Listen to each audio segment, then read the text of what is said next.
نحمده ونصلي ونسلم على رسوله الكریم اما بعد۔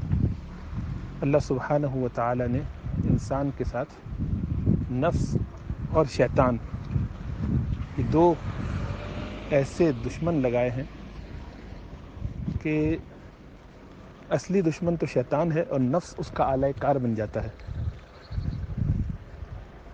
انسان کے اندر شہوت رکھی ہے تاکہ وہ اس کو اعتدال میں رکھے، تزکیہ کرے اور اس کا امتحان ہو سکے۔ اگر وہ اس کو کھلا چھوڑ دے تو یہ نفس اس کو شیطان کے اثر کے تحت ایسے اعمال میں ملوث کر دیتا ہے کہ جو انسان تصور بھی نہیں کر سکتا۔ بعض اوقات بہت سے نیک لوگ بھی ایسے اعمال کا شکار ہو جاتے ہیں، اور اس کی وجہ یہ ہوتی ہے کہ وہ اپنے نفس کی طرف سے مامون ہو جاتے ہیں۔ بعض اللہ والے نیک لوگ، علماء، ان کے ہاں بھی تاریخ کے ایسے واقعات ملتے ہیں کہ کسی پر نظر پڑ گئی، کسی عورت پر یا کسی امرت پر، اور دل اس کی طرف مائل ہو گیا، اس کی وجہ سے بعض اوقات ایمان بھی ہاتھ سے نکل گیا۔ اور وجہ اس کی یہ ہے کہ جب آدمی غیر اللہ سے اپنا تعلق جوڑے، اپنی ضروریات، اپنے تعلقات کو شریعت کے دائرے سے نکال کے نفس کے حوالے کر دے، تو پھر وہ اس کٹی پتنگ کی طرح ہو جاتا ہے کہ جس کو ہوائیں جہاں لے جائیں وہ چل پڑتی ہے، یا ان خس و خاشاک کی طرح کہ جس کو لہر کے تھپیڑے، ہوا کے جھونکے جہاں چاہیں لیتا رہے۔ اور یہ بڑا نازک وقت ہوتا ہے کہ آدمی اپنے ایمان کو بھی بچا سکے گا کہ نہیں۔ شہوت یا جنسی خواہشات، اسی طرح کھانے کی شہوت، زیادہ کھانا، اس میں حرام حلال کی تمیز، اسی طرح سونا، بہت زیادہ نیند، وہ بھی نمازوں کو ضائع کر کے حرمت کے دائرے میں داخل ہو جائے۔ کلام کی کثرت، بہت بات چیت، صبح شام بولے جا رہے ہیں، غلط صحیح جو منہ میں آ رہا ہے، بیماری ہو گئی۔ اس طرح کی جتنی بھی لذتیں ہیں، نام کی، نمود کی، واہ واہ اور شان، یہ سب چیزیں انسان کے ساتھ لگی ہیں۔ علم کے ساتھ یہ چیزیں دور نہیں ہوتی، یہ تزکیے کے ساتھ دور ہوتی ہیں۔ اسی لیے علماء کو بھی اللہ والوں کی صحبت میں جانا پڑتا ہے، اور جانا چاہیے۔ جب یہ لوگ علم حاصل کر لیتے ہیں تو اب وہ کچے کباب کی طرح ہوتے ہیں، جیسے ہمارے بزرگوں نے مثال سے سمجھایا۔ کچے کباب میں سارے انگریڈینٹس موجود ہوتے ہیں، لیکن اس کو کھایا نہیں جا سکتا، چکھنے سے بھی الٹی متلی ہوگی۔ اس کو اب ضرورت ہوتی ہے کسی شیخ کامل، کسی بزرگ، کسی اللہ والے کی صحبت میں جانے کی، گویا یہ کھولتے ہوئے تیل میں اپنے آپ کو ڈال دے۔ علم کا ایک بڑا نقصان یہ ہے کہ علم گو بہت ضروری اور سب سے ضروری چیز ہے، لیکن علم کی بنیاد پر بڑائی، کبر، تکبر کا آنا یہ بھی فطری ہے۔ تو جب تکبر، بڑائی آ جائے اور دل میں یہ خیال ہو جائے کہ اب ہمیں سب سمجھ میں آتا ہے، ہم جانتے ہیں ہمیں کیا کرنا ہے، ہمارے اوپر اب کوئی نہیں ہے، تو جیسا حضرت تھانوی صاحب رحمۃ اللہ علیہ کا قول ہے کہ جو اپنے آپ کو مستقل بالذات بناتا ہے وہ مستقل بذات ہو جاتا ہے۔ تو علم کی آفت بھول جانا بھی ہے، اور علم کی آفت کبر بھی ہے، اور سب سے آخر میں یہ بڑھائی جاتی ہے، اس کا احساس بھی نہیں ہوتا۔ اس کے بہت سے مظاہر ہوتے ہیں، ان میں سے ایک یہ ہے کہ اب آدمی کسی بڑے سے رجوع نہیں کرتا، کسی کے ساتھ بیٹھتا نہیں، کسی کو اپنا بڑا نہیں سمجھتا، ہر بات میں اپنے آپ کو حتمی سمجھتا ہے، ہر چیز کا فیصلہ خود کرتا ہے کہ مجھے سمجھ میں آتا ہے، میں زیادہ جانتا ہوں۔ تو جب انسان میں یہ خیال آ جائے، جبکہ اللہ سبحانہ و تعالیٰ واضح طور پر اس کو یہ بتا چکے ہیں، علمی طور پر بھی اس کو یہ جاننا چاہیے تھا، لیکن چونکہ نفس کا تزکیہ نہیں ہوتا، تو وہ بالکل اس طرف سے بے بہرا ہو جاتا ہے، اپنے ایمان کو، اپنے اعمال کو معمون سمجھتا ہے کہ اب تو مجھے سب حاصل ہو ہی گیا۔ تو جاننا چاہیے کہ شیطان کو بہت علم تھا، بہت کثرت سے اس کو معرفت حاصل تھی، عمل بھی اس کے پاس کافی تھا، لیکن تزکیہ نہیں تھا، اخلاص نہیں تھا۔ وہ اخلاص جو مطلوب تھا وہ اس کے پاس نہیں تھا، وہ کسی کو اپنے اوپر سمجھتا نہیں تھا۔ تو فوق کل ذی علم علیم، قرآن کی آیت خاص طور سے اس طرف اشارہ کر رہی ہے، اس نقطے کی طرف کہ ہمیشہ اپنے اوپر کسی کو سمجھو۔ اللہ سبحانہ و تعالیٰ تو ہیں ہی، لیکن مخلوق میں بھی کوئی نہ کوئی تم سے زیادہ جاننے والا موجود ہوگا۔ تو اپنے آپ کو ان بڑوں کے ساتھ جوڑ کے رکھو۔ اگر جھکے رہو گے، جڑے رہو گے، رجوع کرو گے، تو عاجزی کی وجہ سے من تواضع للہ رفعہ اللہ، اللہ تواضع کی وجہ سے تمہارے اندر مزید برکتیں، رحمتیں ڈالے گا، اللہ تمہیں اٹھائے گا۔ تم اپنے آپ کو حقیر سمجھتے رہو، اللہ تمہاری شان لوگوں کی نظروں میں خود بنائے گا، لیکن وہ مطلوب نہیں ہونی چاہیے۔ اس کے باوجود تم اپنے آپ کو حقیر ہی سمجھتے رہو، اور کیونکہ حقیر ہیں ہم، ایسا ہے نہیں کہ سمجھ رہے ہیں اللہ کے مقابلے میں، صحابہ کے مقابلے میں، انبیاء کے مقابلے میں ہماری کیا شان ہے؟ کچھ بھی نہیں، کسی کی بھی کچھ نہیں شان۔ تو پھر کس بات پہ اکڑا جائے اور سمجھا جائے اپنے آپ کو کچھ؟ لیکن سمجھتا ہے انسان۔ تو اب وہ چونکہ یہ سمجھتا ہے کہ میں عالم ہوں یا مفتی ہوں یا شیخ ہوں یا اللہ والا ہو چکا ہوں یا کسی بڑی آرگنائزیشن کا ہیڈ ہوں یا مجھ سے دین کے اتنے کام اللہ لے رہے ہیں، تو اب اس کا مطلب ہے میں یقین اللہ کے مقبولین میں شامل ہوں۔ تو اپنے اس سائڈ کو وہ محفوظ سمجھنے لگتا ہے، اب اس کے اوپر کوئی نظر رکھنے والا بھی نہیں، کوئی اس کو چیک کرنے دیکھنے والا بھی نہیں۔ نتیجہ یہ ہے کہ وہ بعض اوقات ایسی حماقت اور ایسے گناہ کر بیٹھتا ہے، اور یہ بیماری پیدا ہوئی ہے، میڈیا سے بڑھ گئی ہے۔ طبعی طور پر انسان کے اندر شہوت ہوتی ہے اور وہ اس کی طرف مائل ہوتا ہے، عورتوں کی طرف میلان، بعض لوگوں کا مردوں کی طرف میلان ہوتا ہے۔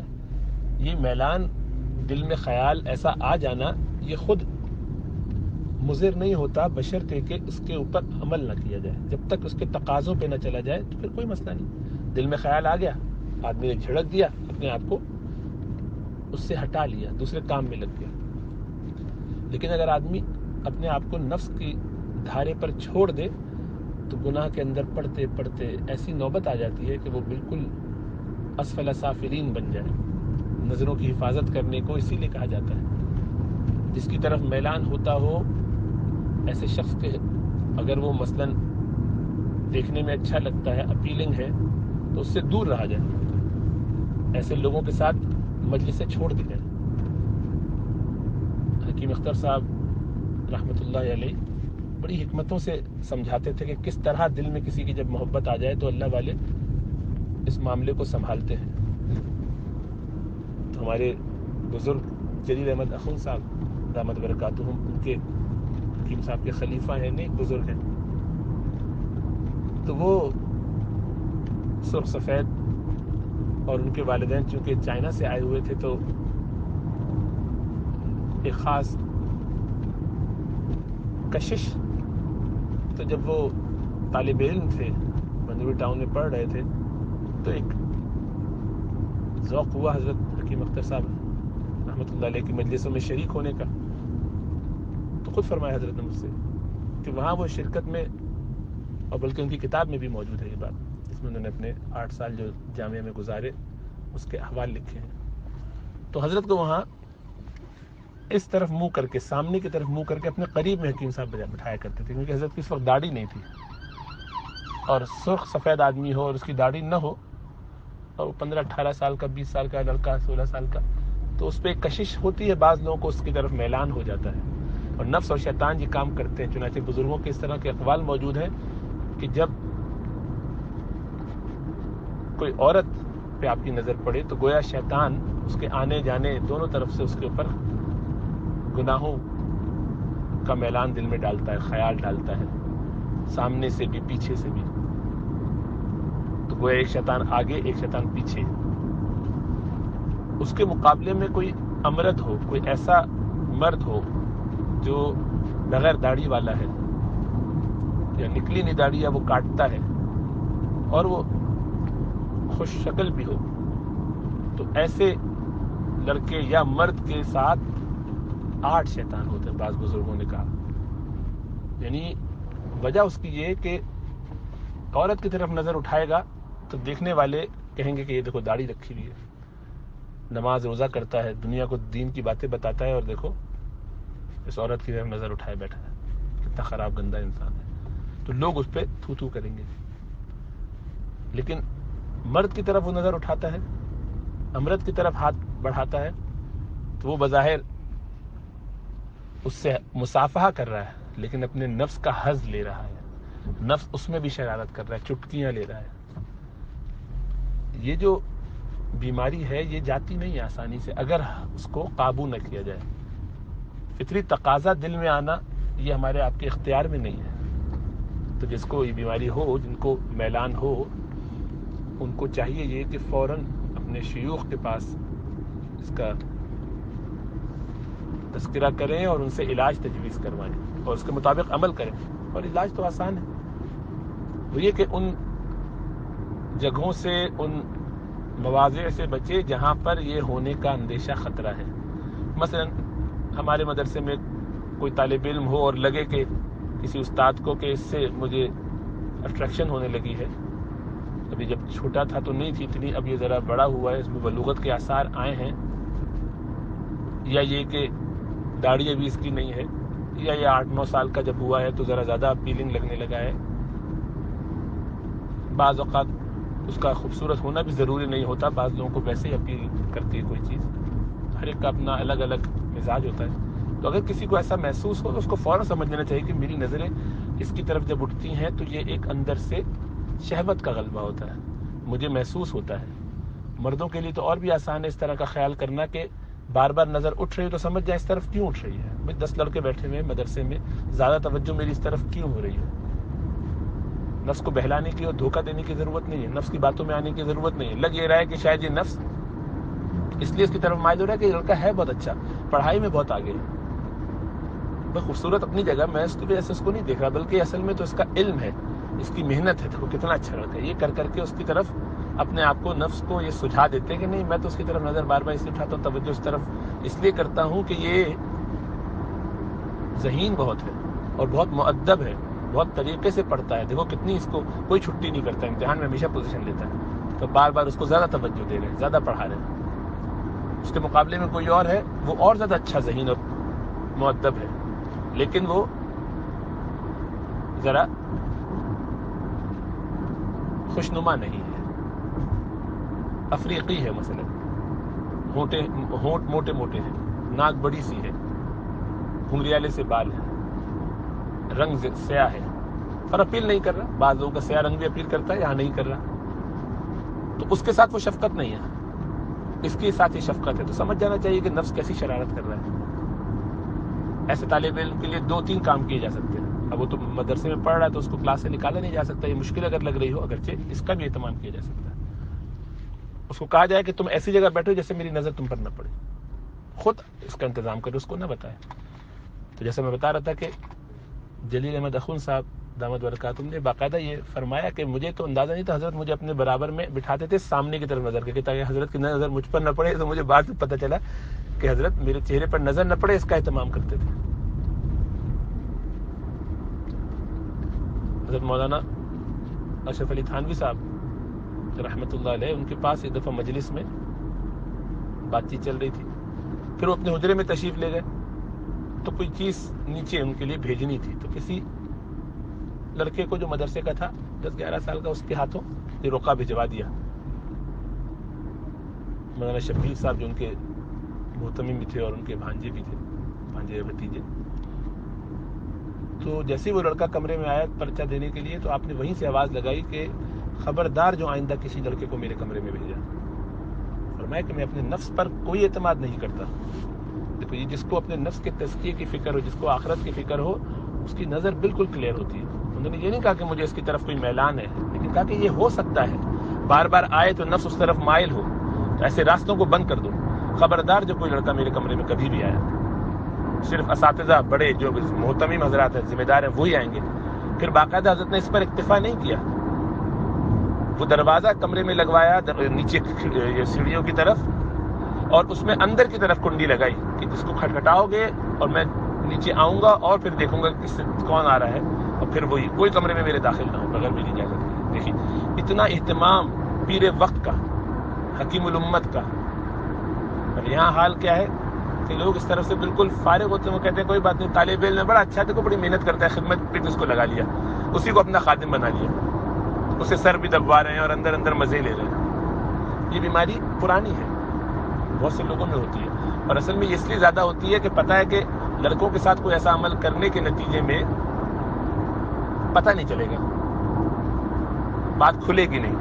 عورتوں کے لیے تو خطرہ ہوتا تھا کہ اگر کوئی ایسا عمل کیا تو کہیں ایسا نہ ہو کہ کوئی حمل ٹھہر جائے اور شور مچ جائے۔ یہاں یہ مسئلہ نہیں ہے، اور عورت ظاہر بات ہے گھر سے غائب ہوگی، لڑکی دیر میں کہیں رہے گی، استاد کے کمرے میں ہوگی تو شور مچ جائے گا، لڑکوں کا پتہ ہی نہیں چلا وہ کیا، وہ سر دبا رہے ہیں استاد کا، سر دبا دبا کے۔ تو غالب کا ایک شعر ہے نا، اسد خوشی سے میرے ہاتھ پاؤں پھول گئے، کہا جو اس نے ذرا پاؤں میرا داب تو دے۔ تو ہم تو یہ سمجھ رہے تھے ایک سمپل سی بات ہے، خدمت کا جذبہ ہوگا غالب کے اندر، غالب نے اس میں اسی بیماری کی طرف اشارہ کیا کہ کسی امرد نے کہا کہ میرے پاؤں میں بڑا درد ہو رہا ہے، چوٹ لگ گئی، آپ ذرا پاؤں دبا دیجیے۔ ہمارے استاد نے ہمیں کہا کہ نہیں، یہ اس طرف اشارہ ہے کہ پاؤں دباتے دباتے یہ اپنے حظ بھی لیتا رہے، اس کو مزہ بھی آتا رہے کہ رانوں کے قریب پاؤں دبائے، اوپر آ جائے، شرمگاہ کو چھونے کا موقع مل جائے تو یہ بھی تسلی تسکین ہو جائے۔ تو اپنے نفس کی شرارت پہ اسد خوشی سے میرے ہاتھ پاؤں پھول گئے، خوشی مجھے چانس مل گیا ہے، ٹھیک ہے۔ تو اللہ والا ہو تو فوراً ایسے موقع پہ کہ خبردار، دور بالکل، تو جس سے ذرا سا بھی دل میں میلان آتا ہو ایسے شخص کی طرف بالکل دیکھے نہیں، اس کو اس مجلس سے ہٹا دے، اس کو اس کام میں نہ لگائے، خدمت نہ لگائے، خادم نہ بنائے، اور مجبوری ہو مدرسے میں تو دوسرا آپشن کیا ہے، اس کو کہ گنجا رہے۔ اب آپ کو سمجھ میں آیا مدرسے میں طلبہ کو گنجا کیوں رکھا جاتا ہے؟ بہت سے لوگ پریشان ہوتے ہیں، یہ آپس میں بچے تو چھوٹے ہیں، انہیں کوئی فرق نہیں پڑتا، انہیں گنجا اسی لیے رکھا جاتا ہے کہ تاکہ اساتذہ کا ذہن ان کی طرف نہ جائے۔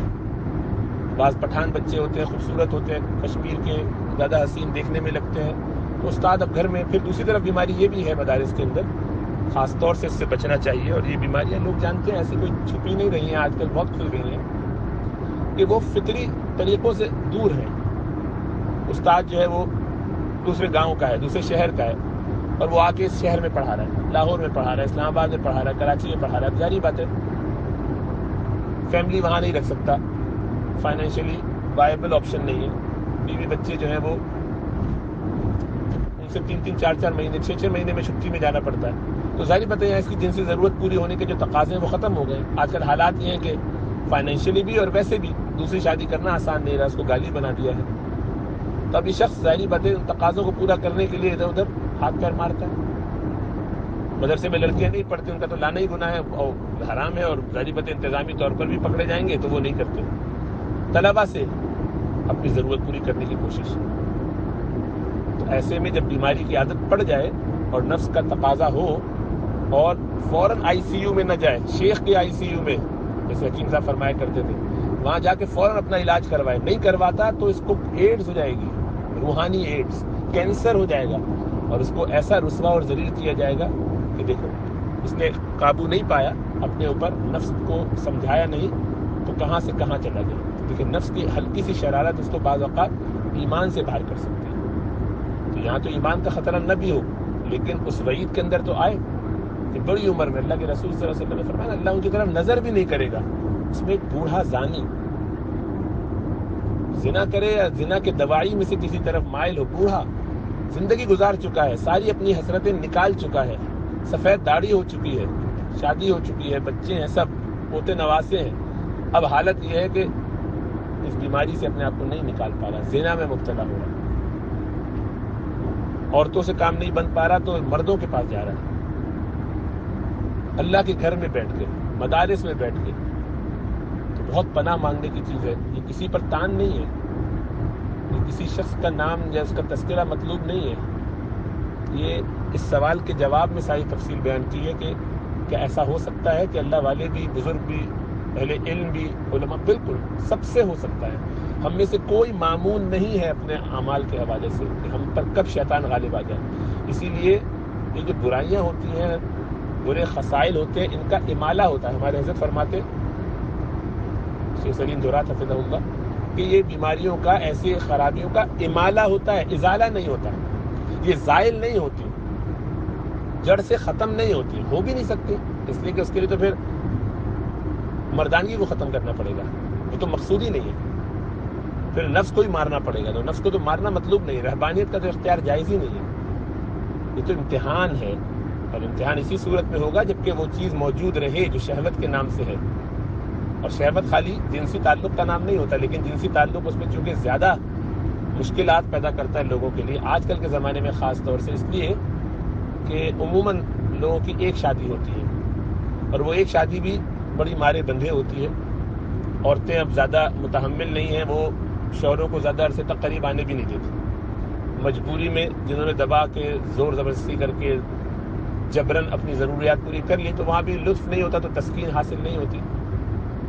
کام نکالنے کا سلسلہ ہوتا ہے کہ گویا بس جاؤ کسی طرح اپنا کام کرو، نکلو یہاں سے.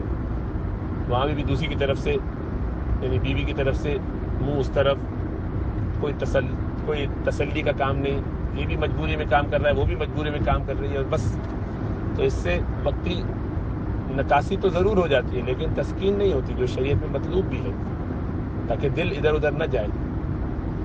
اور وہ عورت اس کے ہاتھ پیر بھی جوڑو تب بھی وہ بعض اوقات نہیں سنتی اگر زبردستی نہ کی جائے.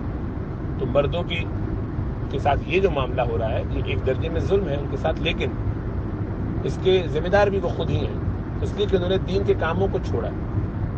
انہوں نے علم کے لیے اپنے آپ کو وقف نہیں کیا، تزکیے کے لیے، جہاد کے لیے، دین کی تبلیغ کے لیے گھروں سے نہیں نکلے، اپنے آپ کو گھروں میں باندھ دیا ہے. تو اس کا نتیجہ یہ ہے کہ پھر بھگت رہے. اور جو شرعی راستے تھے ان کو چھوڑ کے یہ غیر شرعی راستوں کی طرف مائل ہوئے. اسی طرح اپنے آپ کو شیوخ کے حوالے نہیں کیا ہے، کسی کے آگے جھکنے کے لیے تیار نہیں ہے. تو یہ سب ظہر الفساد فی البر والبحر بما کسبت ایدی الناس ہے، اپنے ہاتھ سے کمائی ہے، خود ہی کیا ہوا ہے سارا عمل. تو اس میں کبھی کبھی ایسی بڑی رسوائی بھی حاصل ہو جاتی ہے، دنیا کے سامنے وہ بات چل جاتی ہے. اس سے اللہ ہم سب کو پناہ میں رکھے، تو ہماری تنہائیوں کو، ہماری راتوں کو اللہ بہتر بنا دے، ہمارے ظاہر کو بہت اچھا بنا دے، ہمارے باطن کو ہمارے ظاہر سے بھی اچھا بنا دے، اور ہمارے ظاہر کو پاک صاف کر دے. اللہ کے رسول صلی اللہ علیہ وسلم کی دعا ہے.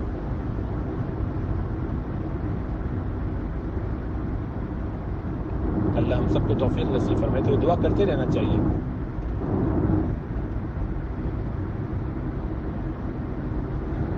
کہ خلوت ہماری جلوت سے بہتر ہو، اور جلوت ہماری صالح ہو جائے. اس کا مطلب یہ ہے کہ تنہائیوں میں بھی گناہ نہیں ہوں گے.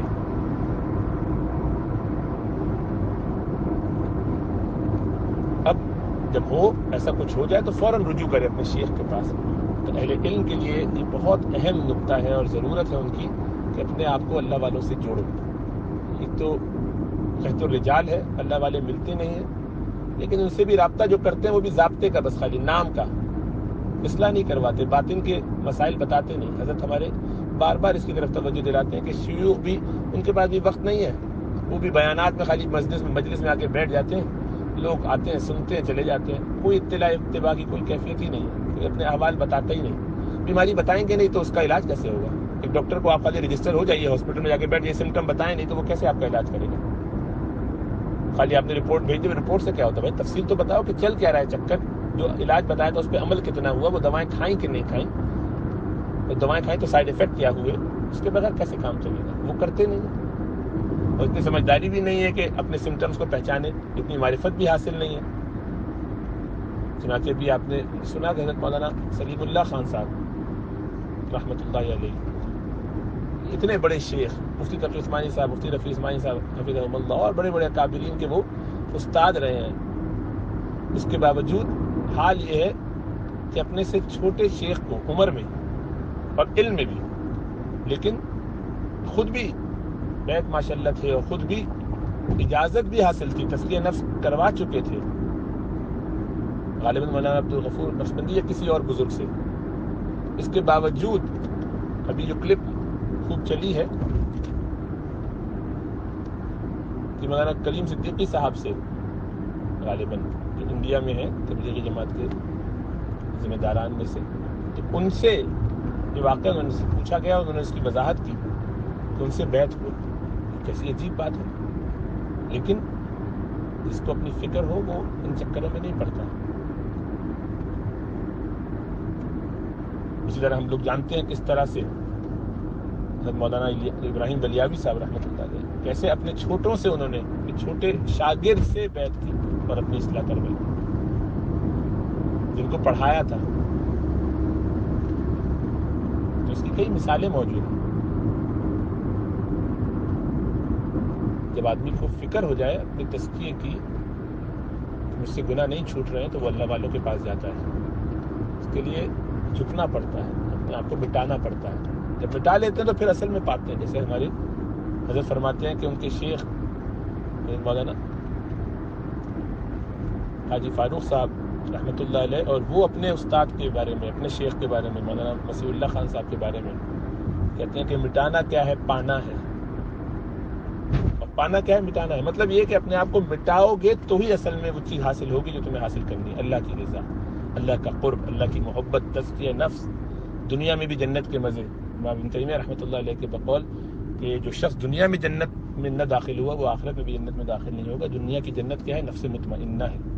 وہ نفس مطمئنہ حاصل ہوتا ہے تزکیہ سے. تو اپنے آپ کو مٹا کر اللہ والوں کے ساتھ جوڑنا ضروری ہے تاکہ ایسی بیماریوں سے ہم بچ سکیں. تو بہرحال اللہ ہم سب پر کرم فرمائے.